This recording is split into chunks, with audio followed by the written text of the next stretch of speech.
Vamos a continuar el tema 7 con la sección 4 que presenta el método de regula falsi. Comenzamos con una reflexión sobre el método de bisección. En el método de bisección, uno parte de una función que tiene signos contrarios en los extremos de un intervalo AB y toma como aproximación de la solución el punto C, que es el punto medio entre A y B. Es decir, C es simplemente A más B partido por 2. Pero el valor del punto C no depende de cuánto vale f de A o f de B. Solo depende de A y de B. Si tenemos otra función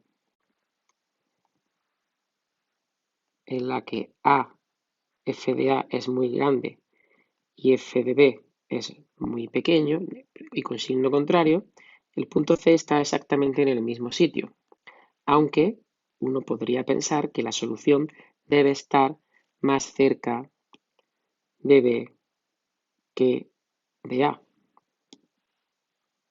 Esto es lo que ocurre en el método de bisección.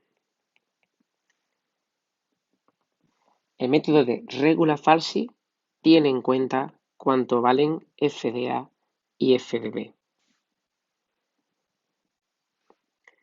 Y en una gráfica como esta, lo que hace regula falsi, en un caso como este, lo que hace regula falsi es trazar la recta que une los puntos A, f de A con B, f de B.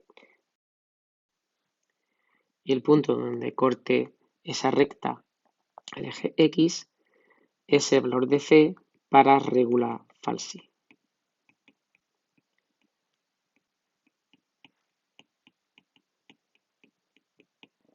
Y el punto medio es para bisección.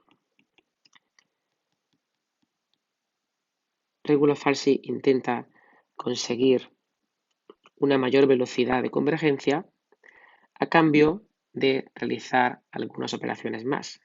Una vez que ha obtenido el valor C, evalúa la función en ese valor y utiliza el teorema de Bolzano de nuevo. Es decir, en este paso es como bisección. Si f de C tiene signo contrario a f de A, como en esta figura, pues entonces descarta el valor de B, C es el nuevo B y traza una nueva línea entre los valores A f de A y C sub 0 f de C 0 para obtener el punto de corte de esa recta, el valor C1.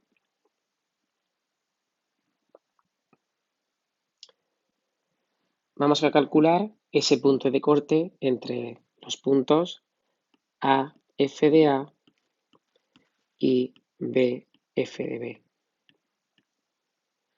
La recta que pasa por estos dos puntos tendrá la expresión y igual a mx más n, de forma que f de A es igual a ma más n y f de B es igual a mb más n. Restando estas dos ecuaciones, obtenemos que m es f de A menos f de B partido A más B. O también se puede expresar como f de B menos f de A partido B menos A, si cambio de signo en numerador y denominador. El valor de n será, por ejemplo, de la primera ecuación, f de A menos m A. Esto es lo mismo que f de A menos f de B menos f de A partido B menos A por A. Y realizando esta suma, tengo en el denominador B menos A y arriba me quedaría B f de A menos A f de A menos A f de B más A f de A. Aquí se va este término con este término y me queda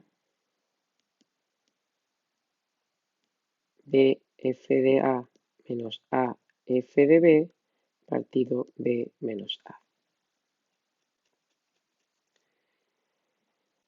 Por lo tanto, la recta que pasa por los puntos AF de A y BF de B es la siguiente.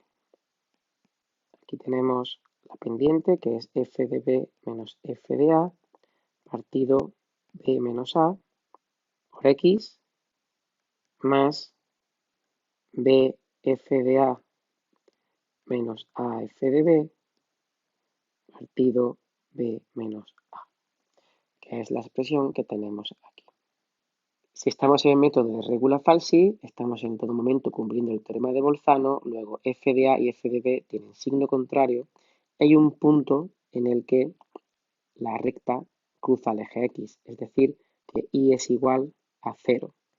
Y despejando X de esta expresión, digo a que X es igual a f de B menos B f de A partido f de B menos f de A.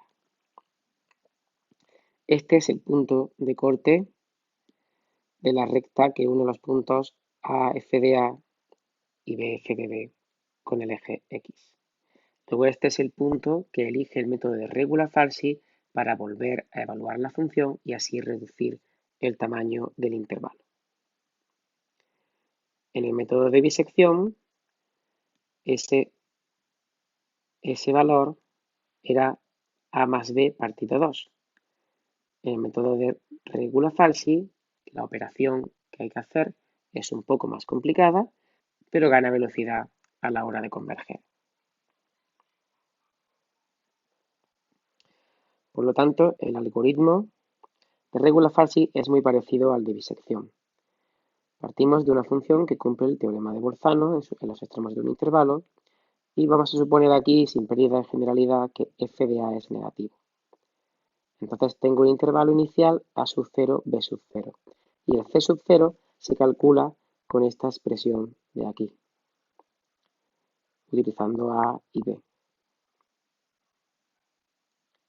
Entonces puede ocurrir lo mismo que ocurría con el método de bisección, que f de c sea 0, ya hemos encontrado la solución, que f de c sea positivo y por tanto nos quedamos en el intervalo a sub 0, c sub 0, que llamamos ahora a sub 1, b sub 1 para la siguiente iteración, o puede pasar que f de c sub 0 sea negativo y tomamos el intervalo c sub 0, b sub 0, que renombramos como A sub 1, B sub 1 para la siguiente iteración.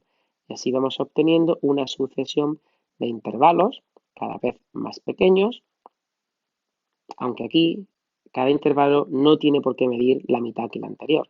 Puede ser más grande o más pequeño que la mitad del intervalo. Y así podemos seguir hasta obtener la solución exacta o una aproximación lo suficientemente buena de esta solución exacta.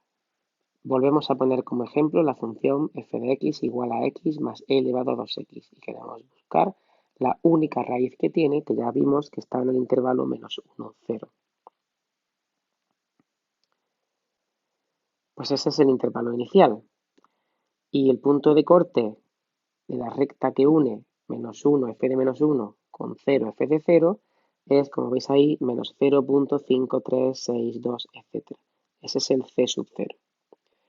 En ese punto la función es negativa. Luego el nuevo intervalo será sc menos 0.536, etcétera, 0, como veis aquí. El punto de corte ahora es menos 0.44 y ahí la función vuelve a ser negativa. Luego tengo otro intervalo. Y así sigo y me fijo en que, en primer lugar, el intervalo sí va reduciendo su tamaño, pero no como bisección. No va reduciendo la longitud del intervalo en la mitad cada vez que hago una iteración. Vemos que el intervalo se mantiene en una longitud 0,40 y pico. Sin embargo, los valores de C sí que convergen más rápido. Y cuando hago 7 iteraciones, puedo creerme que la solución es menos 0.4263 y algunos decimales más. Es decir, he ganado 4 decimales de la solución exacta con 7 iteraciones, mientras que disección, en este mismo caso, con el mismo intervalo inicial, solamente daba 2 decimales tras 7 iteraciones. A modo de conclusión, podemos decir que el método de regula falsi siempre converge a una raíz porque siempre tiene un intervalo que va disminuyendo su tamaño. Siempre tenemos localizada a la raíz por la misma razón de que tenemos un intervalo siempre que cumple donde la función cumple el teorema de Bolzano. Este método es más rápido que disección. Sin embargo, no podemos determinar a priori el número de iteraciones necesarias para alcanzar el máximo error absoluto deseado o permitido, puesto que aquí no hay forma de predecir qué valores de C son los que vamos a encontrar y qué tamaños de intervalo son los que vamos a tener.